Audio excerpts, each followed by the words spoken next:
తెలివిగలవాళ్ళు. ఒక పేదవాడికి 3 కొడుకులు ఉండేవారు. పేదవాడు తన కొడుకులతో, నాయనలారా, మనకు మాన్యాలు లేవు, మందలు లేవు, అందుచేత మీరు తెలివితేటలు సంపాదించుకోండి. సూక్ష్మబుద్ధి గలవాళ్ళు ఏదో విధంగా బతకలేకపోరు, ఎక్కడైనా బతకగలరు అనేవాడు. తండ్రి చేసిన బోధలతో ఆ అన్నదమ్ములు 3 మంచి కుశాగ్రబుద్ధులుగా తయారయ్యారు. కొంతకాలానికి తండ్రి చనిపోయాడు. తర్వాత కొడుకులు దేశాటన చేద్దామని, తమ తెలివితేటలు రాణించే చోట బతుకు తెరువు చూసుకుందామని నిశ్చయించి తమ గ్రామం నుంచి బయలుదేరారు.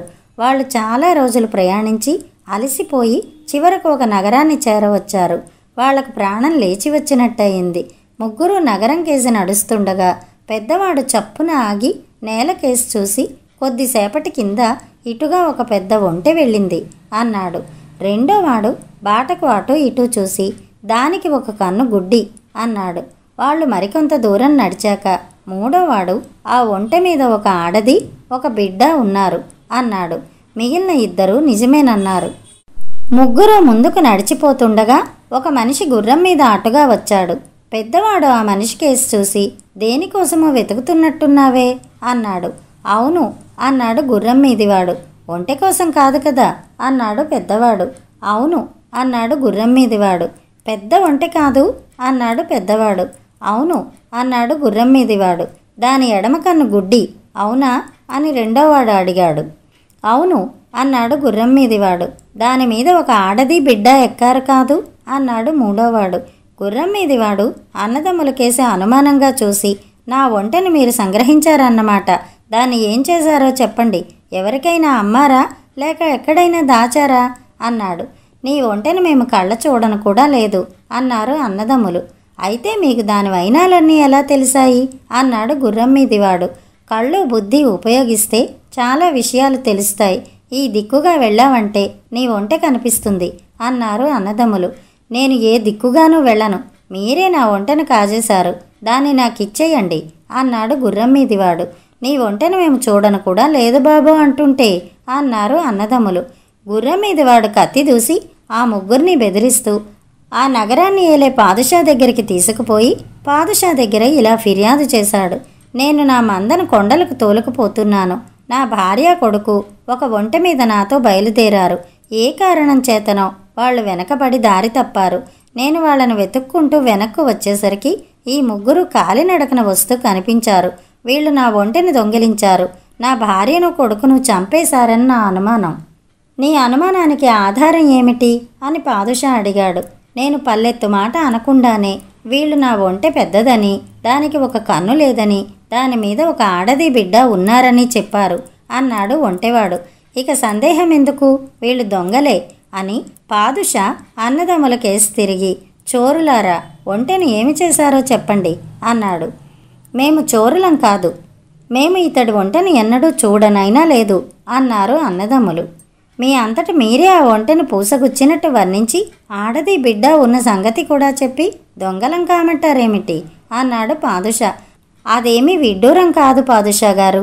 చిన్నతనం నుంచి మేము మా కళ్ళను చక్కగా ఉపయోగించటము, చూసిన దాన్ని బట్టి అనేక విషయాలు తెలుసుకోవటము అభ్యాసం చేశాం అన్నారు అన్నదమ్ములు. పాదుషా హేళనగా నవ్వి, ఎన్నడూ చూడని దాన్ని గురించి అంత వివరంగా తెలుసుకోవటం సాధ్యమా అన్నాడు. సాధ్యమే అన్నారు అన్నదమ్ములు. అయితే మీ శక్తికి ఇప్పుడే పరీక్ష పెడతాను అంటూ పాదుషా తన మంత్రిని పిలిచి అతనితో రహస్యంగా ఏదో చెప్పాడు. మంత్రి అవతలికి వెళ్ళి కొద్దిసేపట్లో తిరిగి వచ్చాడు. ఆయన వెనకగా 2 నౌకర్లు ఒక పెట్టె పట్టుకుని వచ్చి పాదుషా సమక్షంలో దాన్ని దించి వెనక్కు తప్పుకున్నారు. చోరులారా, చెప్పండి, ఈ పెట్టెలో ఏముంది అన్నాడు పాదుషా అన్నదమ్ములతో. పెద్దవాడు, మేము చోరులం కామని ముందే తమతో మనవి చేసుకున్నాం. తమరు అడిగారు కనుక చెప్తాను.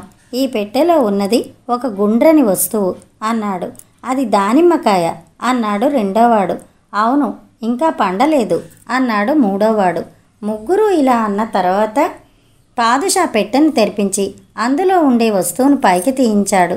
అది నిజంగానే పచ్చి దానిమ్మకాయ. దాన్ని చూసి సభలో ఉన్న వాళ్ళంతా అమితంగా ఆశ్చర్యపడ్డారు. పాదుషా ఒంటె పోగొట్టుకున్న వాడితో, వీళ్ళు దొంగలు కారు, అద్భుతమైన తెలివితేటలు గలవాళ్ళు. నువ్వు వెళ్ళి నీ ఒంటె కోసం వెతుక్కో అన్నాడు. తర్వాత పాదుషా అన్నదమ్ములు ముగ్గురికి పలహారాలు తెప్పించి అతిథి సత్కారాలు చేసి, మీ మీద ఏ ఆరోపణ లేదు, మీకిప్పుడేమీ నిర్బంధం లేదు, కానీ ఆ ఒంటె గురించి ఎలా తెలుసుకున్నారో చెప్పండి అని అడిగాడు. దానికి పెద్దవాడు, మేము వస్తున్న దారిలో ఒంటె కాళ్ళ గుర్తులు చూశాను. అవి చాలా పెద్దవి. అందుచేత ఆ ఒంటె చాలా పెద్దదని గ్రహించాను. తర్వాత ఈ మనిషి అన్ని వైపులా చూసుకుంటూ వస్తుంటే ఆ ఒంటె కోసమే వెతుకుతున్నాడని తోచింది అన్నాడు. అంతవరకు సబబుగానే ఉంది, కానీ దాని కన్ను ఒకటి గుడ్డి అని ఎలా తెలిసింది అని పాదుషా అడిగాడు. అప్పుడు రెండోవాడు, ఆ ఒంటె బాటకు కుడివైపున ఉన్న గడ్డి మాత్రమే కొరుకుతూ వెళ్ళింది, ఎడం పక్కన ఉండే గడ్డిని అంటుకోలేదు అన్నాడు. అది స్పష్టంగానే ఉంది. అయితే ఆ ఒంటె మీద ఒక ఆడది, ఒక బిడ్డ ఉన్న సంగతి ఎలా తెలిసింది అని పాదుషా అడిగాడు. ఆ మాటకు మూడోవాడు, ఒక చోట ఆ ఒంటె ముందు మోకాళ్ల మీద కూర్చుంది, దాని పక్కనే ఇసుకలో ఆడదాని పాదాల గుర్తులు, చిన్న బిడ్డ నడిచిన గుర్తులు కనిపించాయి అన్నాడు. అద్భుతం. అయితే పెట్టెలో ఉన్న దానిమ్మకాయను ఎలా కనిపెట్టారు? ఇక్కడ అడుగుజాడలేమీ లేవే అన్నాడు పాదుషా. దానికి పెద్దవాడు, ఆ పెట్టెలో బరువైన వస్తువు ఏదీ లేదని నౌకర్లు పెట్టె తెచ్చేటప్పుడే తెలిసింది. వాళ్ళు పెట్టెను కింద పెట్టేటప్పుడు అందులోని వస్తువు ఒక పక్క నుంచి మరో పక్కకు దొర్లిన చప్పుడు వినిపించింది. దాన్ని బట్టి అది గుండ్రని వస్తువని, చిన్న వస్తువని తెలిసింది అన్నాడు. ఆ పెట్టె దానిమ్మ తోట వైపు నుంచి రావడం గమనించి పెట్టెలో ఉన్న చిన్న వస్తువు దానిమ్మకాయ అయి ఉంటుందని గ్రహించాను అన్నాడు రెండోవాడు. అంతవరకు అర్థం చేసుకోవచ్చు, కానీ అది పండని దానిమ్మకాయ అని ఎలా తెలుసుకున్నారు? అది మరీ విచిత్రంగా ఉంది అన్నాడు పాదుషా. అప్పుడు మూడోవాడు, అందులో విచిత్రం ఏమీ లేదే, దానిమ్మ పళ్ళకింకా తరుణం రాలేదు. మీరు తోటలోకి వెళ్ళి చూడండి, అన్ని చెట్ల మీద పచ్చికాయలే కనిపిస్తాయి అన్నాడు కిటికీలో నుంచి కనిపించే దానిమ్మ తోటను చూపిస్తూ. పాదుషా వాళ్ళ పరిశీలనా శక్తికి ముచ్చటపడి, నిజంగా మీది సూక్ష్మ బుద్ధి, మీ వంటి బుద్ధిశాలులు ఉండి తీరవలసిందే అని ఆ అన్నదమ్ములను తన కొలువులో ఉంచుకున్నాడు. కథ సమాప్తం.